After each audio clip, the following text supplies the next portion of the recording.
so it's a great pleasure to be introducing Alison this evening. I had quite a difficult task of cutting down Alison's biography in order to give her more time to speak. So let's see how well I've done. Professor Dame Alison Richard received her undergraduate degree in anthropology at Cambridge University and her doctorate from London University. In 1972, she joined the faculty of Yale University, where she became professor of anthropology in 1986, chairing the Department of Anthropology from 1986 to 1990, and later serving as director of the Yale Peabody Museum of Natural History. From 1994 to 2002, she served as provost of Yale, and in 1998, she was named the Franklin Muzzy Crosby Professor of the Human Environment. From 2003 to 2010, Professor Richard was Vice-Chancellor of the University of Cambridge, and her achievements received recognition in 2010 when she was awarded Dame Commander of the British Empire for her services to higher education. As a researcher, Professor Richard is widely known for her work and writings on the evolution of complex social systems among primates. This work has taken her to Central America, northern Pakistan, and in particular to the forests of Madagascar. Professor Richard has been working in Madagascar since 1970, when she spent 18 months studying the socio-ecology of Sifaka, Propithecus feroxii, for her PhD. Then since 1984, in collaboration with colleagues in Madagascar and the US, her research has focused on the demography and social behavior of the Sifaka population at Bezamahafali in Madagascar. Professor Richard is now a trustee of the Howard Hughes Medical Institute and the Liz Claiborne and Art Ortenberg Foundation. She chairs the advisory board of the Cambridge Conservation Initiative and the Leadership Council of the Yale Peabody Museum of Natural History, and serves on the advisory board of Arcadia. She has received numerous honorary doctorates, and in 2005, she was appointed Officier de l'Ordre National in Madagascar. Welcome, Alison. Thank you. Well, thank you very much, Maria. It's always lovely to see you. My own shorter version of my life is that it's been a random walk across an incredibly interesting landscape. End of story. Before I plunge in, let me also just thank Padma for orchestrating all of this and say that one of the real pleasures of doing this has been meeting you and having a chance to learn from you about classification system and systematics and naming of species, among other things. So plunging in, last year I published a book that I've been working on for 7 years, and I'm not going to talk about the whole book because there's not time or space to do that, and I'm determined to keep this to 40 or 45 minutes. So there's time for a discussion, which I think will be the most interesting part of this. But just sort of to give you a little background, this book incorporates three threads of my life. The first is my own research on this animal, the Sifaka, Propithecus feroxi, which, as Maria said, I started in 1970-71 and continue to this day. The second thread came about in 1974 when I met this lovely man finishing his PhD, who became my husband, Robert Dewar, and who was an archaeologist, and his work on the initial settlement of people on the island and the history of their spread across the island and impact on the island broadened my own horizons beyond anything that I had thought about up to that point. And the third thread of my life, really, even way back, almost 50 years ago, it was evident then that Madagascar was facing major environmental challenges. And I didn't think that I could just do my research and then go home and publish papers, and that we had to roll up our sleeves and do what I could. At the time, I must say, I saw that as entirely separate from my research. I will circle back later because now the world has changed, and the cross-fertilization between research and conservation action are very real and absolutely critical. Those are the threads. They are totally integrated in my life. Tonight, what I want to focus on is the present and the community-based conservation work that I've been involved in for almost 50 years now. But the kind of the spread, the span of my book is very relevant to what I'll be talking about this evening, because the history of Madagascar is a story of change. There is no time to go into that now, but I put up this one slide just to emphasize Madagascar wasn't always an island. It was far south of where it is now. It moved through space and time. It became an island. Its climates changed as world climates changed and as Madagascar's position on the globe changed. Its vegetation changed along with that. Its wildlife changed. Its relief, its topography changed. So it is a story of change where, but in contrast, the kind of the public sort of perception of Madagascar is that it was some kind of timeless forested paradise, and then people arrived and screwed it all up. The long history says something different. I'm going to, though I love all of these strange beasties that populated the island. This is my favorite. This is Beelzebufo ampenga, the giant predatory frog known by its finders, David Krause and his colleagues, as the frog from hell. And the scale is against a living frog. This frog, along with at least 7 species of dinosaurs and the entire wildlife of Madagascar, save 2 species, were eliminated in the wake of the asteroid that hit the Earth 66 million years ago. So all of the biodiversity that we see today made their way, are the descendants of animals that somehow or other made their way to Madagascar since 66 million years ago. Among the most recent of those arrivals, of course, were people. The first traces of people, very faint traces, and disputed indeed by some, are 10,000 years old.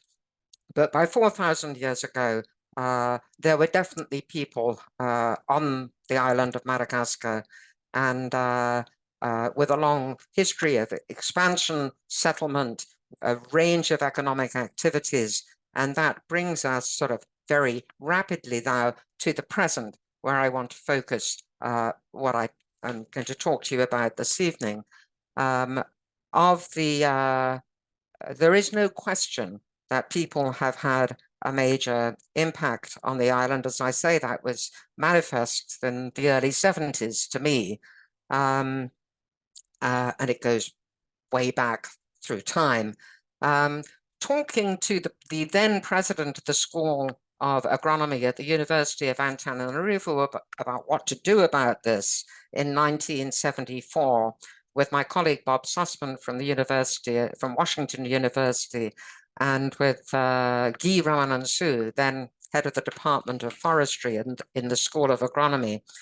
The president of the school said, well, you know, there are protected areas in Madagascar. There are 11 large protected areas, but they were all imposed from on high during the French colonial occupation of Madagascar.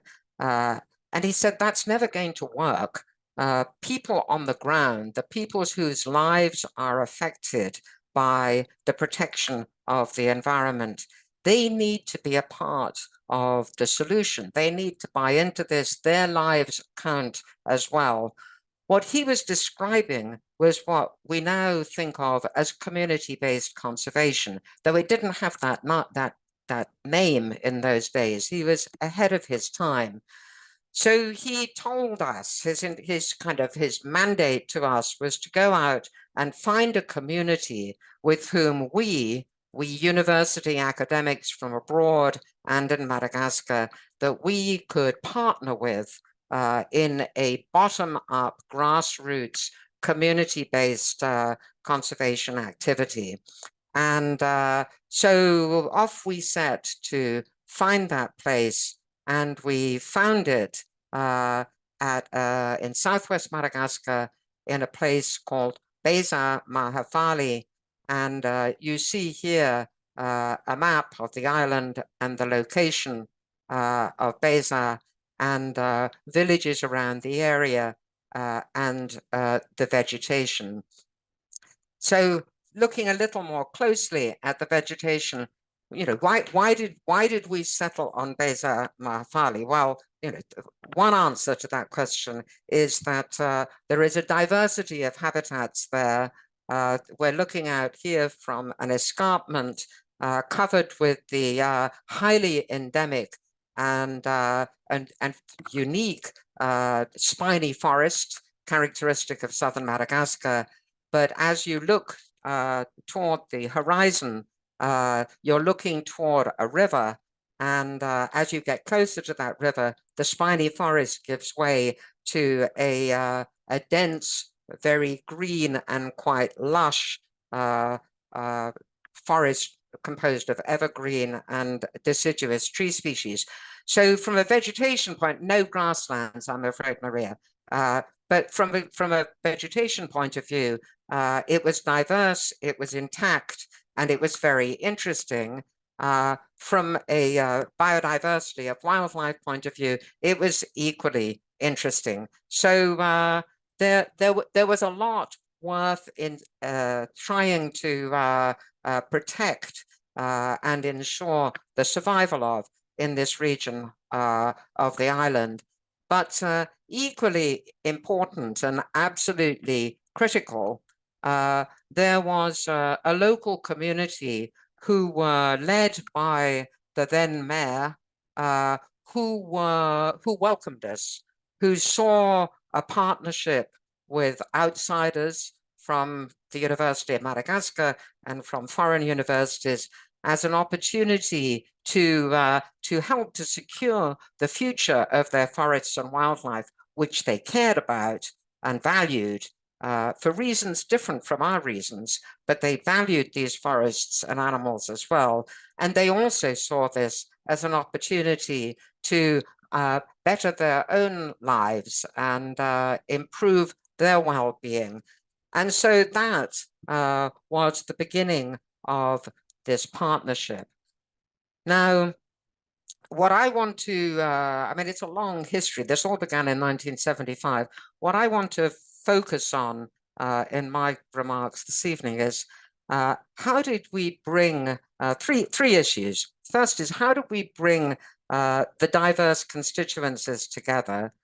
The second is, what about scale? A community is small, and so how do you actually have impact if it's just, I mean, does it matter for just this relatively small patch of forest to be protected in the grand scheme of things? You know, what is it worth it? And you know, what do we think about that? And then the third issue I want to raise is, okay, so have we been successful? What are the measures of success? You know, what does success mean in the context of an activity like this?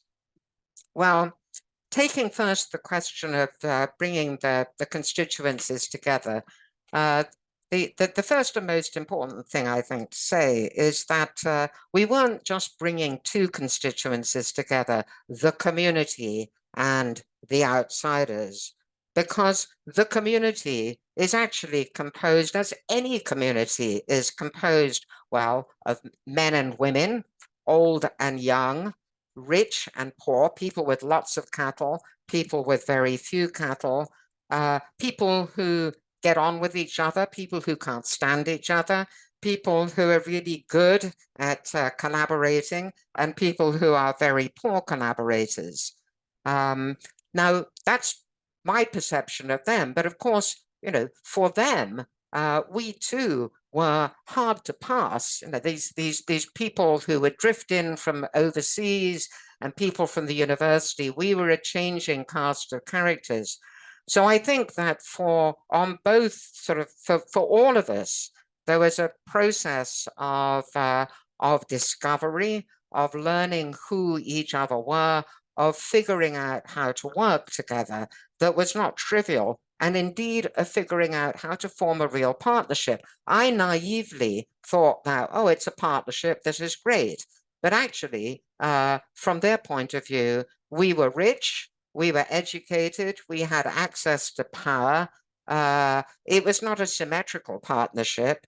And their response to that was to agree with everything we suggested. And then if they didn't like it, they actually didn't do it. And of course, that was very annoying to us because here are these people who said they'll do things and then they didn't. And kind of what does that say? I came to understand that what gave rise to this was, first of all, the Malagasy are very polite people. And secondly, there was an asymmetry of power that they perceived very clearly, and they were not about to, bang up against us in the early days. Over the years, of course, trust built. We worked together, we fought together, we argued together, but, and we helped each other's out, and we had each other's backs. And over time, I think something like real trust and confidence and respect arose. But I say over time, it took time. These things, you can't legislate, you can't wave your arms and make these things happen. They happen with the passage of time. But anyway, so who did we work with? Well, this slide was taken, this photograph was taken in, I think, 1978. And what you're seeing there are the elders of the villages around this forest sitting under a tree, all of them men, and me there as an honorary man, the only woman sort of in the circle. And to begin with, we worked only with them. Fast forward 40 years, and now we don't work with the established elders of the village only, or with the appointed officials by the government only, or with men only, or just with people who are really excited only. We work with everybody because that really is the community. It makes decision-making and reaching consensus laborious and slow. But it means that when we collectively decide to do something, there is a lot of buy-in at the local level. So in achieving that, as I say, time was part of it, time and persistence, and just a lot of sitting around on mats, as you see here, talking to people and broadening the circle with whom we talked. But and this brings me to sort of my dawning awareness of the integration of research and conservation. What you see here are 3 members of the environmental monitoring team. We established an environmental monitoring program in 1993, recruiting 5 young men. There was no possibility at that time of recruiting any young women. We recruited 5 young men from villages around the reserve to systematically monitor and record a whole slate of environmental parameters. We looked at the density of tortoises, we monitored the sifaka, climate, rainfall, temperature, to be sure, the phenology of tree species in the forest, the prices of staple foods in village markets. It was not just the non-human environment, but also the human environment. These chaps, some of them, when we began, couldn't really read or write. now they all can. Their educational level is not high, their knowledge is deep, and their commitment is deep, and the data they collect is extraordinary, and it's all now in a big database. But what we didn't anticipate, so this was, if you will, a sort of a research-focused undertaking primarily, but these people became the glue that held everything together. They would tell us what people were saying in their villages, particularly when people weren't happy, their concerns, their aggravation, their annoyances, their protests. We heard all of that. But conversely, they would carry back to the village a deeper and more meaningful account of what it was that we were trying to do. So the monitoring program, as it turned out, was far more than about research only, though importantly about research. It was also about how to make this partnership work over the long term. So what did we actually do? Well, we followed in terms of helping to improve people's lives. We did a whole array of activities over these years.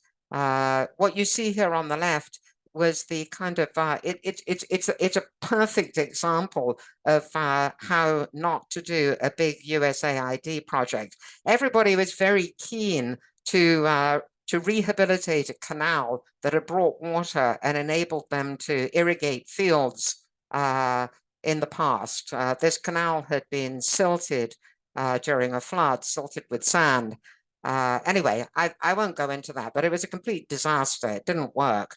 What did work, we then shifted to much more small-scale activities like digging wells so that people didn't have to get their water from the riverbed or from the river, worse still, which was polluted and led to high levels of intestinal problems. So digging wells, finding the funds to help to build primary schools, working in partnership with the community, local healthcare facilities, these sort of fundamental building blocks of making people's lives easier. We also worked with people on their own activities. What you see here is a collage illustrating different points in the production of a salt found in salty soils. Southwest Madagascar was under the ocean for millions of years. There are salty lenses of soil, and it's women's work. Women dig up that soil and fill buckets of soil with water. The salt dissolves in the water. They strain it, as you can see in the top left, through a mat that they've woven. The brine drips out into a hollowed out tree trunk. They then boil off the water, and you can see in the bottom left siritani drying. It's then sold in local markets for 2 cents a kilo. So it's a very labor-intensive activity. And we have been looking for new markets for these women to increase their livelihood. It's something I'd be happy to go into further at the end. So we worked on a whole array of activities to improve their livelihoods. And in return, they worked with us to ensure the well-being of the forest. They had reasons for valuing the forest. Their ancestors are buried there. It's a source of food, particularly during famine times. It's a source of medicinal medicine. It's a place to hide your cattle when cattle rustlers come. So they had their own reasons, which were different from our reasons. And part of what's happened over the last 50 years is we've broadened our ideas about why this forest is important. But they helped us to they committed to maintaining these forests intact. And it was largely done through a system called the DINA, which is a local social contract, very seriously taken. And the terms of this is that if somebody cut down a chunk of forest in this protected area, the finger would be pointed at this person, and a DINA committee would adjudicate in the case in the presence of the whole community, and then that person would be fined a goat or 2 goats, and the whole village would be responsible for replanting the deforested area. If the person refused to pay, then they'd get handed off to the gendarmes. But the reach of the law in this remote region of Madagascar is not robust. And so the local DINA system was really what ensured the well-being of the forests. And that was thanks to the partnership of these people. So that is kind of a rough approximation of what was going on. But onto the question of scale. In the 80s, I can remember USAID and World Bank people would come down and they would kind of pat us on the head and say, well, this is all very nice, but it's not material, it's not consequential, it's so small, and you need to scale it up. To which we would say, well, if we scale it up, it's no longer community-based. I have to say it was very annoying. It was very annoying, first of all, because we were working really hard and they seemed to think that this was kind of not worth anything. But the second reason it was really annoying is because, of course, they were right. It was very small scale and we saw no way around that. Well, again, it's another long story. In 2011, law and order broke down in the wake of a military coup island-wide, and banditry became widespread. People could no longer go to market because the bandits would come in and steal whatever money they made going to market. And the long and the short of it was, in 2011, neighboring communes came to our commune and said, you have a DINA in place for conservation. Let's have a DINA for security. So first of all, 6 communes, and then all the way to the coast, communes joined in with a security DINA, and bandits were nailed and arrested and dealt with, and the market picked up and it worked. And then, quite amazingly, in 2017, at one of the meetings of this widespread effort, the leaders of other communes said, we see our forests disappearing. You have a DINA that is saving your forest. We want that too. Can you tell us how to do it? And so with that, a broadly based conservation DINA that expanded beyond the Beza became a model for a landscape-wide effort of collaboration between communities. So, you know, what you can say is we didn't scale up, we scaled out. And it was not our idea, us, the academics coming from outside. This came from within the community, and is now, you know, we support this commune, this community-wide, this landscape-wide effort known as the Unilahi Territory effort in a variety of ways. And it seems to be working and to be holding. So what does that, you know, so turning to the question of success, you know, what I say it seems to be working. What do I mean by that? Well, the satellite images tell us that the rate of forest loss around Beza Mawhali since 1975 has slowed almost to a standstill. I mean, the sort of incursions into the protected area, clear cutting is very rare. And looking out across the landscape, the southwestern landscape, incursions are becoming rarer. I mean, there's still work to do on that. What you see in this slide is a reforestation effort in an area that was long ago degraded, but people want to bring it back.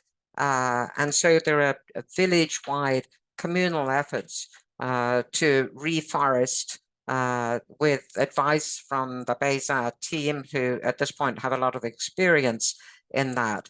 So one measure of success then is the kind of, if you will, the science-based evidence of forest cover, the science-based evidence of reforestation, the community, the implied support and engagement of the community in this effort. In terms of people's well-being, which I take to be as integral a part of all of this as the forest and the wildlife itself, the efforts to continue, with primary school efforts, improving the teaching opportunities for children, the well-being, that there's always more to do. Healthcare, always more to do. Working on the SALT initiative, always more to do. There are also some really new things that are happening now. I took this slide last month. This is a market vegetable garden on the banks of the Sacramento River that is being tended by women. This is not something that is part of the history of agriculture in this region, but it's very successful, and these vegetables fetch a good price in the local market. People are pleased with that. It's another source of food. So there are a string of indicators of what one could call success. But then I step back and say, but over what time frame? If you're going to talk about success, you have to talk about time frame. And that is not easy to do in this region of Madagascar, or anywhere for that matter, but certainly not here, because this is a very unpredictable environment.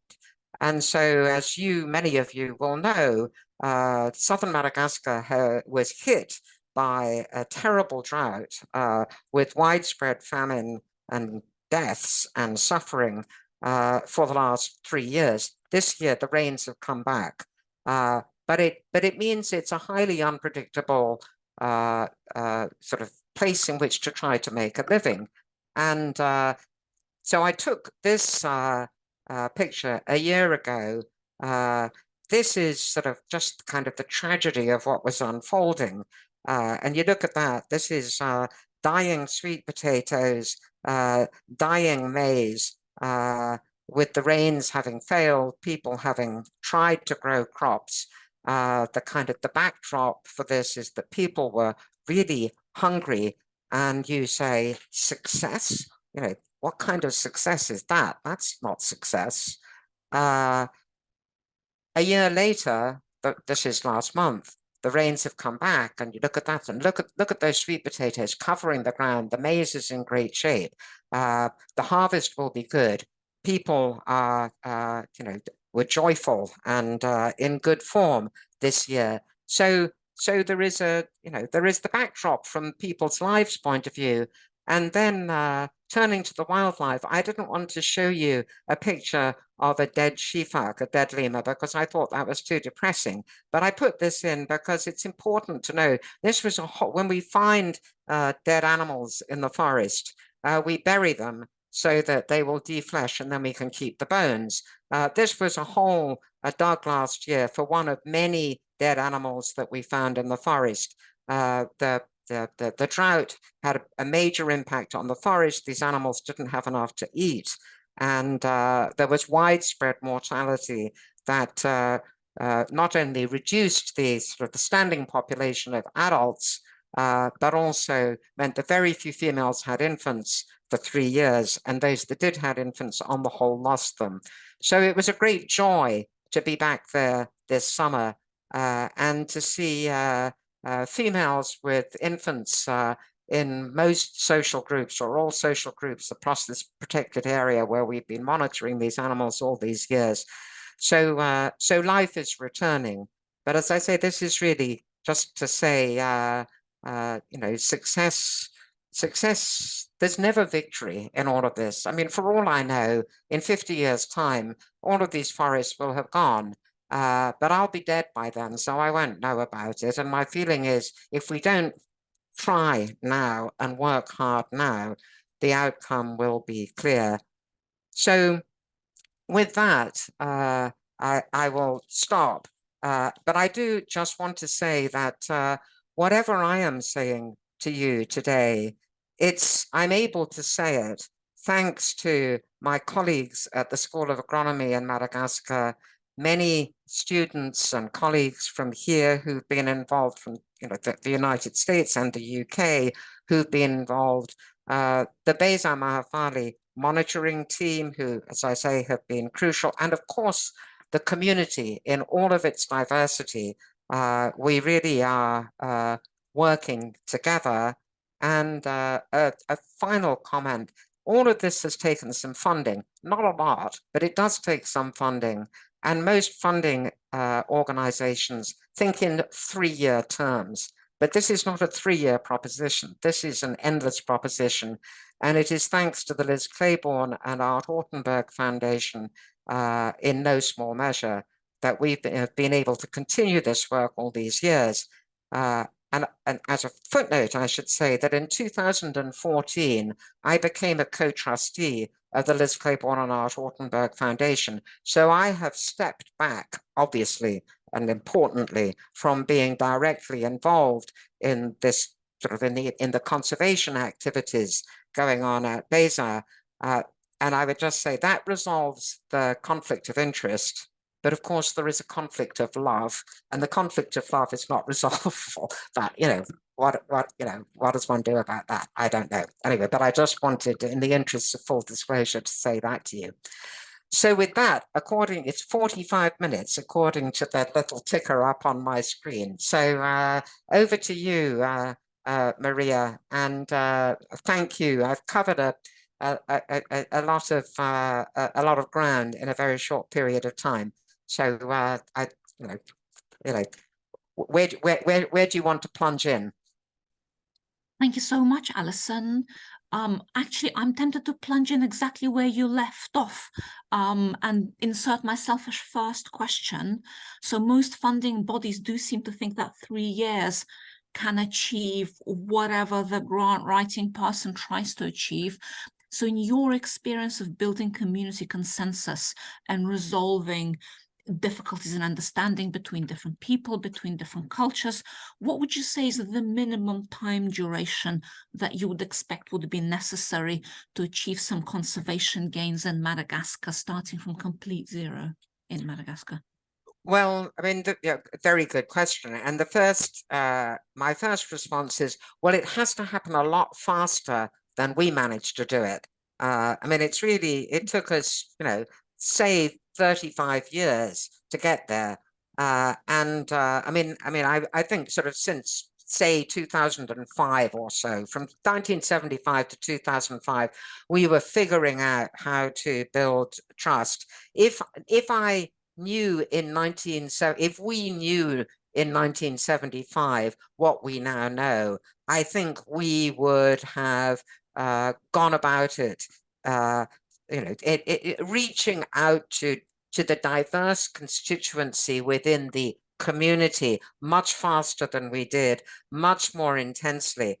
I would come back saying you can't do it overnight, no matter what. Time matters. Going through years together matters.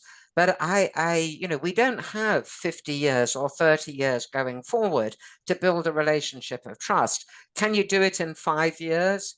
If you've got the right people on the ground who are truly collaborative and listening hard from, if you will, the people coming in, and if you've got leaders in the local community, I mean, that is absolutely critical. Part of the vicissitudes of what's happened over these years is it partly depends on who is mayor at any given point of time. Who are the actual respected leaders in a community? And some of it, they're not always great. I mean, just in any community, there's bad leadership at moments in time. So having a diversity of ways into the community and working very hard to nurture those relationships, I think it can be accelerated. but it's still not the kind of the 3-year classic timeline. But of course, the good news on that is there's, you know, the program that Europe is now bringing up, the Legacy Landscapes program, which I think is spearheaded in Germany. And that is thinking about 15, 30-year commitments to work on the ground. And that's certainly the way that that we're thinking. Yes, I think you know, at the Liz Claiborne LCOF, the Liz Claiborne and Art Ortenberg Foundation. I have a question, if that's okay. Can I ask a question? Of course. Alison? Alison, of course, I mean, as you spoke, I realized that there were a lot of external pressures on the area, on the community work. There were droughts, there were other, you know, armed conflicts, etc. In your many years of work there, have external pressures had a positive or a negative impact on community work? Has it made people support community work more? Is it that they come together more during conflict, and then when things are normal again, it doesn't get that much attention? What's your sense? Well, I mean, it's complicated, and there isn't a single answer. I mean, there is always, to the degree that there is immigration, that people are coming to this area, and they have been attracted, in fact, by the presence of this this program, seen as sort of a beacon of hope. And so, as people come in, they need land to grow their crops. So the kind of the threat of deforestation, clearing land for fields to grow food to put on the table, that is ever present. I would say regionally, the big threat, and in fact, I think a big motivation behind this landscape level conservation, Dina, is the charcoaling. In the Southwest, charcoalers are making their way you know, out of the big city on the Southwest coast, Tulia, and they, I mean, it's devastating. Everything that can be cut down and transformed into charcoal, which is just about everything, is cut, and the forest disappears. And that, and as that happens, the charcoalers move further, and they are moving closer and closer to these forests. And the big question to me is, you know, will the line hold? Is it possible to stop charcoaling overwhelming these remaining forests in the Southwest? I mean, the kind of the depressing answer, in my view, is unless an alternative means for people to cook and keep warm, unless an alternative means that doesn't depend on charcoal, particularly in the city, unless that's found, people must cook their food, you know, they will. And so charcoaling will continue. And I mean, so that it's that's not going to happen tomorrow, but if you're looking sort of 10, 20 years out, that I think is a big threat. Then if you look 10, 20 years out, is the frequency of these droughts. I mean, a lot has been made of this recent drought in Madagascar as evidence of climate change. It actually isn't. There's no indicator that it is anything other than, you know, one of these sort of usual periodic droughts that happen every 10 years or so. There's been some serious work done on that. But the long-term forward predictions show southern Madagascar getting hotter and probably drier. So it may become uninhabitable, and people may move north, and in fact are moving north already, and which has dire consequences for the forests on the western flanks further north in Madagascar, a region called the Mena Bay. So, but you know, in the short term, I would say that it's really clearing land to grow food that has that is the biggest immediate. That's why gaps open up in the forest. It's land clearance for food, subsistence farming, not commercial farming, subsistence farming. So we actually have quite a number of questions to get through that have come in. I'm going to attempt them in chronological order. So the first one is from Celia. What were the two species that survived the asteroid collision on Madagascar? Aha, I'm Memory test. Thank you, Celia, for that. So two for sure. The ancestor of, I mean, this is all based on molecular evidence, molecular clocks that take you back and say when did the common ancestor of the animals we see alive today? You know, how far back does that common ancestor go? And there are two two sets of animals that are alive today where it looks as if they precede that boundary 66 million years ago. And one is the iguanas. Evidently, the iguana ancestor goes back a long way. And the other is, and there are now, there are many species of iguanas. It's a biodiverse group. Then there is the sort of the amazing and unique blind snake. I don't know anything about blind snakes, but blind snakes are very ancient too. There is argument about boas. That is the case is, the jury is out on whether boas sort of survivors from early days. And then finally, I gave a talk about my book in San Diego in the spring, and the first hand that went up said, well, you've talked about all these land animals, because I was talk about exactly this. And this man said, but what about freshwater fish? How did they fly there? Did they swim through salt water to get to Madagascar? And I said, I have no idea. Anyway, good question. I don't do fish, but I went away and found out. And in fact, freshwater fish predate the ancestor of the living freshwater fish in Madagascar predate that boundary too. So there were fish around a very long time ago.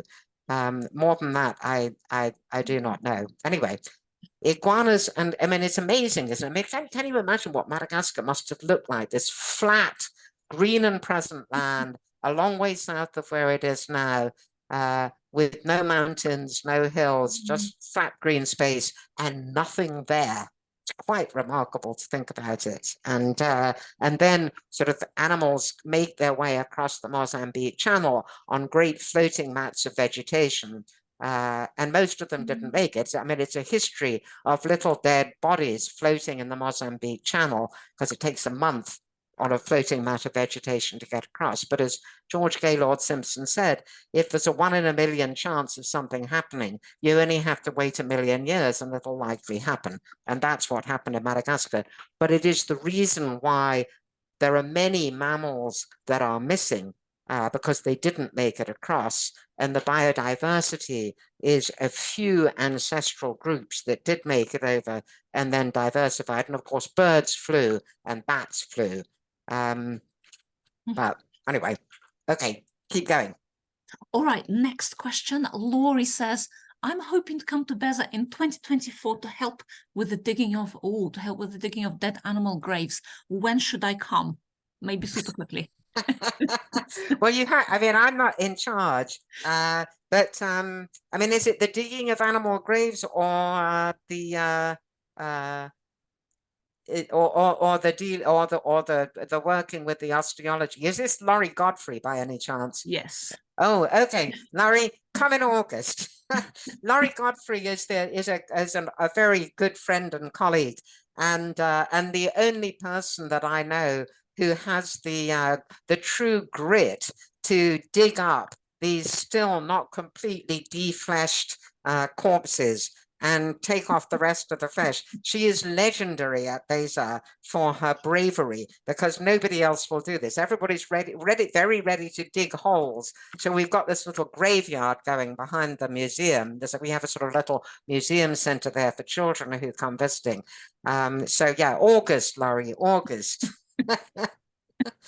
Okay, so Timothy Ang says, I was fortunate to visit Madagascar in July, and during a visit to Nosy B, managed to spot an individual of Bruckesia nana, the world's smallest reptile, which I was told was discovered only in 2021. This suggests that there is still so much yet to be discovered in Madagascar. Do you think this is true? And how do we convince the public that this is something valuable? Totally true, totally true, particularly with the smaller things that are hard to see. And so, you know, the tiny Nasuarina, indeed. And those, but, you know, take ants. We need to know much more about the ants of Madagascar. There's a whole interesting story to be told there. You yourself, Maria, I mean, talk about discoveries. I mean, this, you know, Maria Vorontsova is sort of Madame Grasses and has done more to drive the discovery of the endemic ancient grass species of Madagascar. So yes, indeed. I mean, for lemurs, I mean, there's been one new lemur. I mean, there are many new species that are being named. The number of lemur species in Madagascar has gone from 34 in 1995 to 107 today. But that, with one exception, is by raising to full species populations previously thought of as subspecies, and there's controversy about, you know, what constitutes a species. But I think the days of great lemur species discovery are done.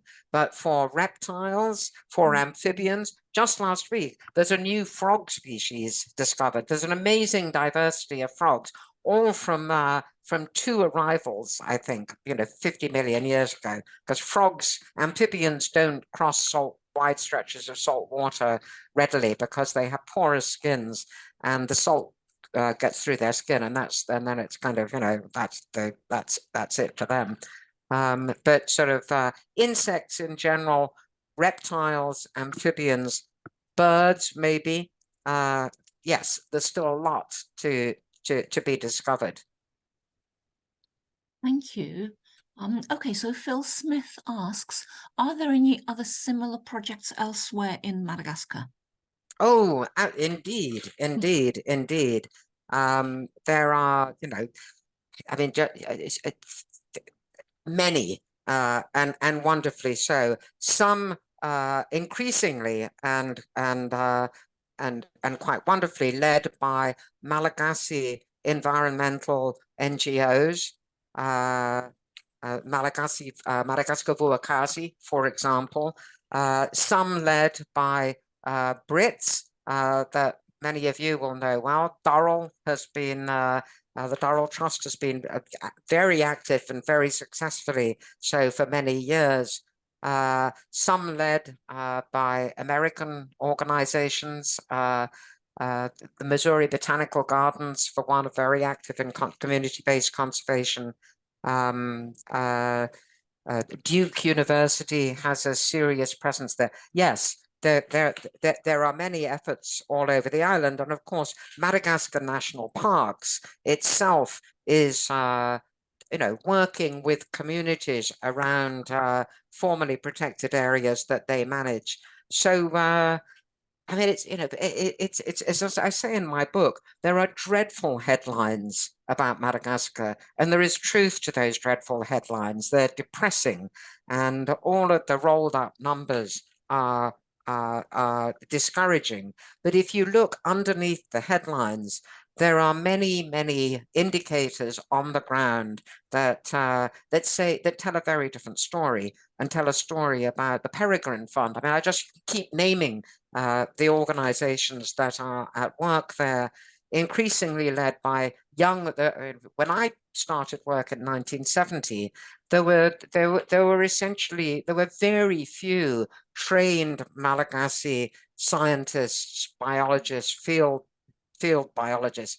That is one of the wonderful transformations of the last 50 years. And so now today, one sees many of these efforts, more and more, if not most, led by dedicated and very able Malagasy leaders, with international collaborators often, but led from within Madagascar, which surely is important. Of course, thank you. Okay, from Ray Heaton, do the people use the forest for forest produce, and is there any hunting? A step back, there are very few things that one can say about Madagascar, which is true of everywhere, because the island, it's really like a continent with rainforest in the east, the dry forest in the south, the Central Highlands. These are all very different habitats. And so the answer to the question about sort of how people use the forest will be different depending on where you are, and particularly perhaps the question of hunting. You know, where I work in the southwest, all of the lemurs and the radiated tortoises are fadi, taboo, so nobody would hunt them. The closer you get to cities, the less true that is. As people move around the island, as the people become more mobile or flee north or just are desperately hungry, hunting will be, you know, the kind of the historical taboos no longer. These people are newcomers. These animals are not taboo to them, and so you know, hunting is a problem. And now in the south, there are poachers who are harvesting radiated tortoises for export alive to the Far East, where they are kept as pets or eaten, and it is eradicating. I mean, those animals are on their way to extinction by wildlife trafficking, and the reptile, there is a lot of wildlife trafficking, most of it with foreign intermediaries, and then with local people who go out and hunt things. But I'm looking at this beautiful photograph, amazing photograph of the crested cua taken by Ken Behrens. This is a bird down in the southwest that is hunted by little boys with slingshots, catapults, which is not a happy story. But the little boys aren't necessarily that accurate, and the birds are pretty shrewd. And so there are still plenty of crested cuas. Hearing crested cuas sort of calling in the morning and the evening and seeing them flitting around the trees is sort of one of my very happy and enduring memories of working anywhere. I mean, I've worked at many places, and there are always crested cuas. They're very widespread and gorgeous, absolutely gorgeous, and endemic. Thank you so much. Okay, the next one's from Franco Andreoni. Madagascar is facing hard times due to growing overpopulation provisions. What is your feeling on its effect on wildlife, biodiversity, and the island's future? Well, I mean, the first thing to say is that if you just look at the numbers, the human population of Madagascar is actually, the density of the human population of Madagascar is actually is not that high. And if you look at so California, take California, which is about the size of Madagascar, let us say, and it has a population of 66 million, whereas Madagascar has a population of 27 million. So in absolute numbers, it isn't, that is not, I think, the issue.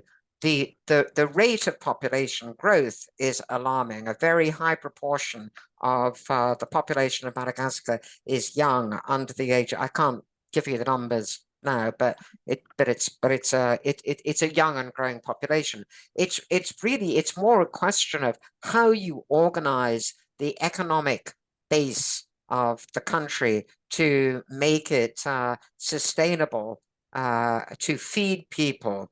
It can absolutely be done. It is not inevitable with the population that the island currently is home to, the human population.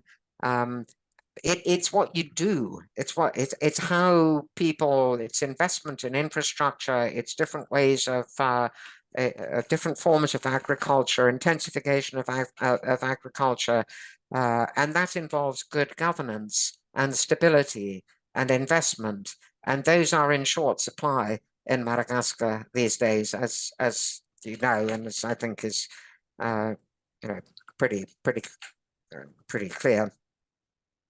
So that has to change.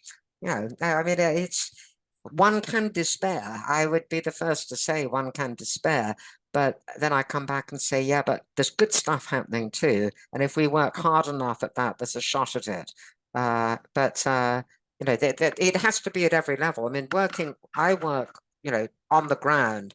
There needs to be a middle layer and there needs to be a high level of sound, effective national government. The policies that exist, the environmental law and the environmental policies in Madagascar are very forward-looking. And there are now 111 protected areas on the island. So sort of on paper and in principle, Madagascar has a good shot at protecting all of this biodiversity. So it's not the principle that is a problem, it's the practice and changing the practice. That's what has to change.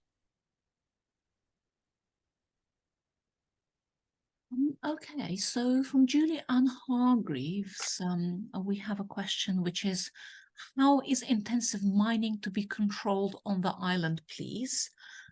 Is stopecocide.earth involved? I don't know about stopecocide.earth, so I can't comment on that. With respect to mining, I mean, this is an observation about the world, not just about Madagascar. If we want mining to stop, we have to hang up on this Zoom meeting and we have to get rid of our cell phones. We all depend on the products of mining for the way that we live our lives. You know, my own, I mean, and it's obviously very controversial, but to me, I personally see it as a huge exercise in hypocrisy to simply say there should be no mining. At least it would be for me, because I depend on it in the way I live my life. So then you come to say, you know, you come to the sort of the question of, okay, so what does kind of good mining as opposed to bad, destructive mining look like? And there, you know, I think that though, you know, you could the two big mining operations that I know of in Madagascar are Ambatuvi, sort of up in the central highlands to the east of the capital, and then a QMM down near Fort Dauphin. And Ambatuvi seems to have made its way with reasonably well, though there is some question even about what they've been doing. But looking at, you know, engaging in sort of offsets, working with the community, so you can call it sort of mining for profit, because these mining, you know, they're out to make a profit, but they're doing it with social and environmental, a serious program recognizing their social and environmental responsibilities. QMM, which is a subsidiary of Rio Tinto, has got into a lot of trouble down in the south. They're mining for titanium in coastal sands. You know, it's a complicated, it's a complicated matter. I think I would say at this point is that I'm not directly involved in that, but it's important that people who are knowledgeable on the social community side and on the environmental side, by which I don't mean just biodiversity, but water, soil erosion, all of these issues, reforestation, that we engage and hold these companies accountable, which activists are much better at doing than just kind of academics who talk to them. But activists can inflict reputational damage, and that I think is actually that's how you get people to listen. Is the real and it's not what I do, but I have a great respect for the activists because they actually that's where the rubber hits the road. these are all great questions. They all have, we could talk about these things, and I would actually, it's just me pontificating. I would love to hear more from the audience about these things, because, this is all, I learn as I go. This is all a journey for me. But anyway. So the next question is more botanical, and maybe I could contribute if that would be useful. Barry Chambers says, it's a marvelous project and very worthwhile. In conjunction with the question above, I believe that there's a project on Madagascar somewhere producing orchids as a community business, which has some connection to Kew. Oh, that sounds like you're being set up to answer. I'd love to. I don't know about this. So tell us. So, in central Madagascar, there is a very beautiful orchid with a long white spur under it called Angricum longicauca, and we believe it evolved actually in fire-driven savannas of central Madagascar. It's restricted to the area around the Tremor protected area.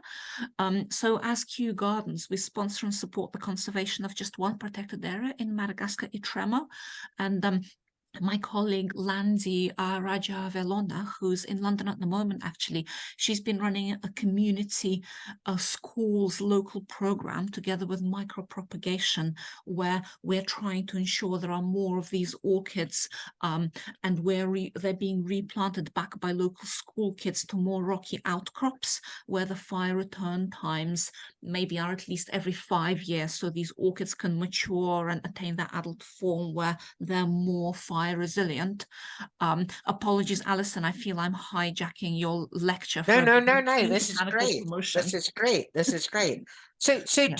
do you have ideas of sort of exporting them? I mean, who is going to? I mean, this is, part of it is to propagate, to conserve, but is it also a commercial proposition? So that's a very good question, and actually one that we've thought about extensively in Kew. At the moment, that's not feasible because our series of agreements with the government of Madagascar, the very premise of Kew working in Madagascar as a charity, means that we've committed to undertake no profit deriving activities whatsoever. But definitely just traveling in central Madagascar, I often see people with bags of orchids just selling them on the roadside, selling them to tourists, and we end up spontaneously telling local people actually about Malagasy laws where this is actually not permitted in many parts of the country. But I think those would be excellent projects to undertake with maybe Malagasy government and Malagasy organization and commercial stakeholders, where a Kew would be well equipped to help on the micropropagation and technical advice. Well, I would see, I can see that Kew doesn't want to get into the business of selling Malagasy orchids, but to facilitate this, which brings me back to this whole salt project that I was talking about briefly. Where our goal was to find this salt is it's low sodium. It's 15% potassium chloride, 85% sodium chloride. So it's a healthful salt that is actually prescribed by doctors in the capital for people with hypertension. But the women who produce it, and so it gets to the capital through informal markets, and the women are getting just next to nothing for it. So our goal was to increase, the demand, and also sort of get a better price for them. And so to cut a long story short, we set up a supply chain so the women sold to a little company in Madagascar. It was brought to the capital. It was exported from Tamatave, and a half-ton of Siritani was imported to the UK. Wow. And for anybody who would like to buy it, it's available on steenbergspices.com. It's called Madagascar Bourbon Salt, which is not what I would have called it. But anyway, you can buy this salt. I don't think anybody is except me, because there's no kind of marketing strategy going on around it. But anyway, and then COVID sort of stopped all of that. There are questions, I think, ethical questions about doing this. I mean, are we, as it has been said to me by a friend, just sucking these women into the global capitalist economy, and it's a very bad thing to do? To which my response tends to be that from the women's point of view, there is only one thing worse than being sucked into the global capitalist economy, and that is not being sucked into the global capitalist economy. And they're very pleased to have new and better markets. But I think it is not without, I mean, I believe it's, I jest, but I don't jest, because I actually think it's a serious question as to sort of what, how far is one just sort of playing God with other people's lives? But certainly sort of thinking about things that people can do and improve their lives in a way and their livelihoods that we can help rather than control, but really catalyze. We can serve as catalysts, and I think that has to be an appropriate role. I mean, what I'm hoping to do now is that we can actually find a way to get these women sold out to market in the domestic economy in the first instance. But my question to you is, I just wondered what the demand within Madagascar for orchids would be. In the capital, high, I would think. I mean, I would think there's a market there if you can find a sort of a way of getting them to market, but maybe not. I don't know. Many people have remarked, in Tana, there are so many ornamental plants imported actually from many countries around the world. And then the new offices and around houses in Madagascar now plant internationally sourced decoratives, which to me does signal that there is a maybe not completely empty, but a partly empty niche where Malagasy plants can be developed for the horticultural market in a way that so far hasn't happened and hasn't been effective.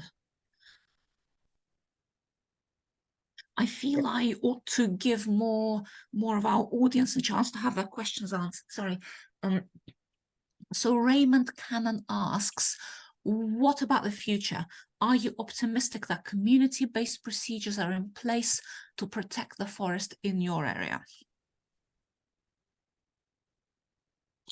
I'm not an optimist, because optimism assumes that things will work out well. I hope, which is a different thing. And I hope means that there's something worth working for. So I'm certainly I carry hope with me. I think, I don't know if we have the community, the strength is there. When the charcoalers come, there will be undoubtedly people, cheaters, if you will, who will want to profit from it. Then it's a question of whether the community has the willingness and the will to hold the line. The larger issue, what are people going to cook with? But it is certainly the case that over the long haul, the community level is necessary, essential, but it's not sufficient. I mean, just as sort of the national level is necessary, essential, but not sufficient. You have to get all of these levels: national government, policy and law, implementation of policy and law, and grassroots working up. You've got to get all of that in alignment and working together. And sort of what I feel now is you work at the things where you have some shot at success. And right now, I think that the best shot at success is indeed, by and large, I mean, again, you can't, generalizations are to be avoided, but by and large, I would say that the best hope lies at the community level for the moment. Matt Berkeley asks, to what extent, if any, could the widening of participation be due to societal change rather than relationships with outsiders, bearing in mind the remoteness of the location? Oh, I think that's really true. I mean, particularly the role of women, who in the Southwest, it was very interesting. I mean, I showed you that slide of us sitting under a tree in 1975, and it was all men. However, we would reach decisions, and then sometimes that night you would hear raised voices in huts in the village, and then the men would come back the next day and say, "Well, we've thought about it overnight, and actually we've changed our minds." So the role of women and the status of women is actually quite high in the informally. That that was then.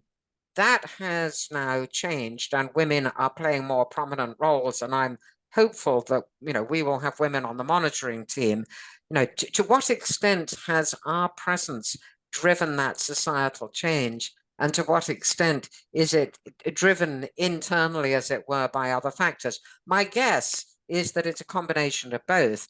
I think it's partly that parents were more likely to send their girls to primary school because boys had more important things to do, as in taking care of the cattle and the goats. And girls didn't do that, so girls could go to school. But then the girls are equipped with an education and some level of literacy, and that has its own empowering consequences.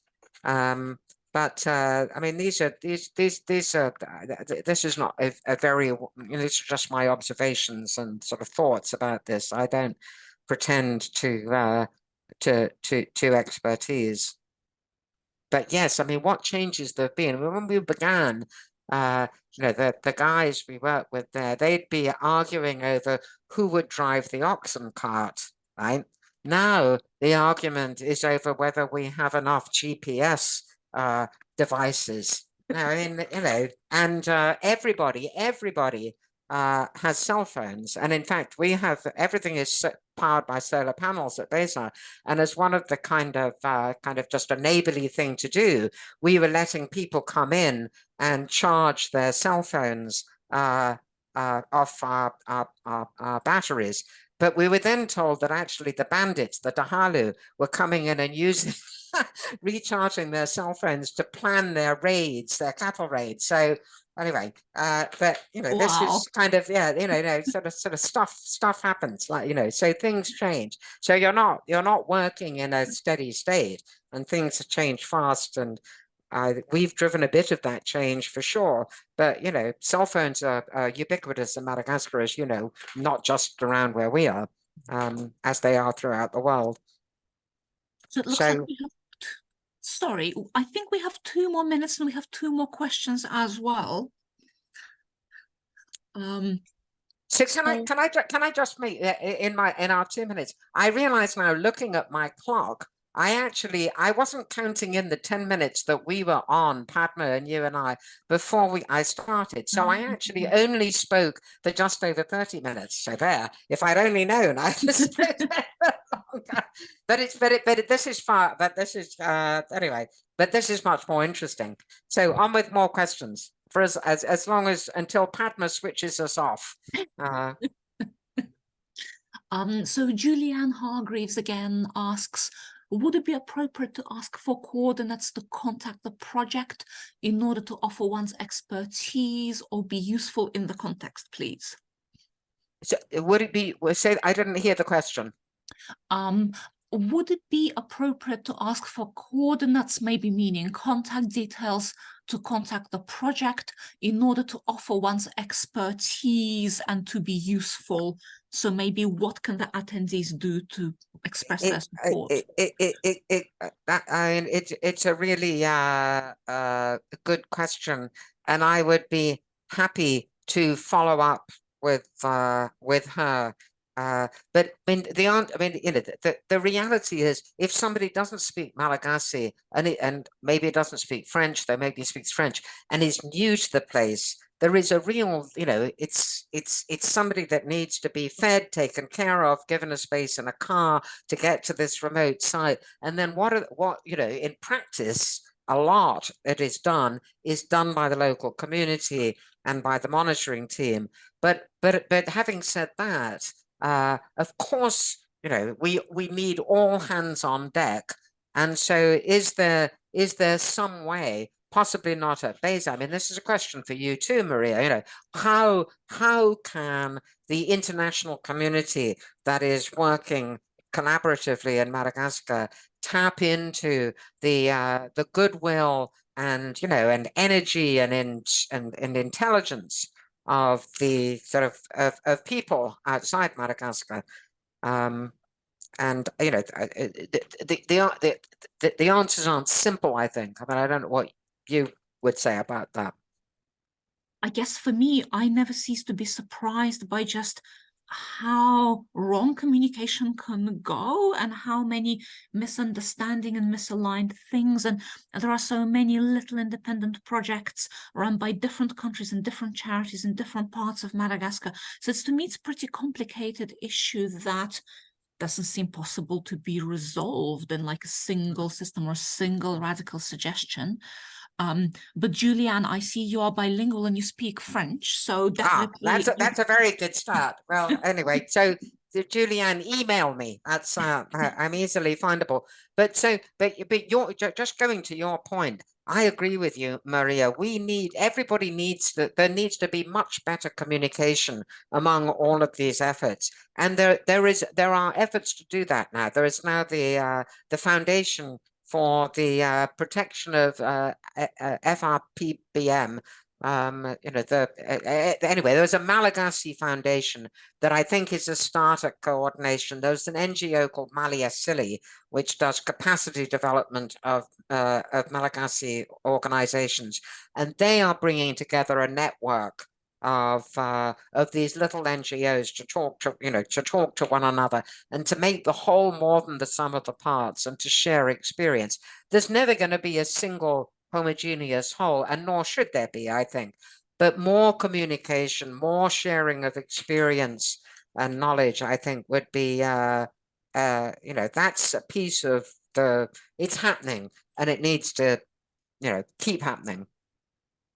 Then I think we have one actually very appropriate final question also from Julianne, which is, how do you think climate change will affect Madagascar, it being a particularly dynamic and surviving kind of environment? Well, as I say, the projections say that the south will become hotter for sure, possibly drier, though rainfall projections are harder to make, particularly in the context of Madagascar, with the sort of unpredictability that is prevalent there, sitting on the edge of the Indian Ocean. So that's for the south. I mean, in the Central Highlands, the projections are suggesting that it's going to get wetter, and it may be possible to get, somebody has suggested that you can get 2 rice crops in a year, not just one, which would actually sort of improve food security.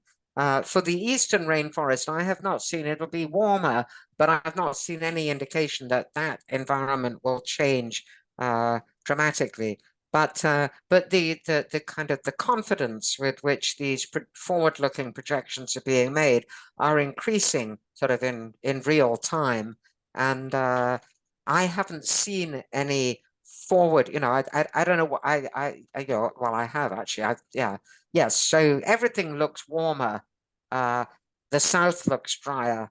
You know, I've not seen anything written about how that translates into negative or positive impacts. It'll be negative in the south. The south is going to become, I think, sort of, you know, it's already marginal as a human habitat, and it will undoubtedly shift the profile of wildlife and vegetation going forward. I think that's not in question. For the rest of the island, I think it's much harder to say.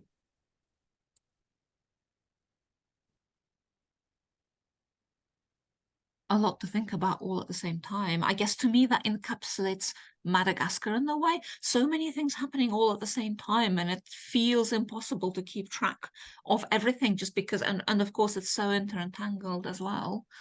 Alison, maybe we should say thank you for everything you've told us today and all of your answers to the questions. Padma, did you want to say anything to finish? Yeah.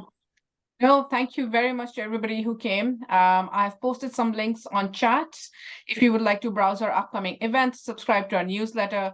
And Alison, there have been a few comments asking for worthy places to donate to, but I can take that from you later on.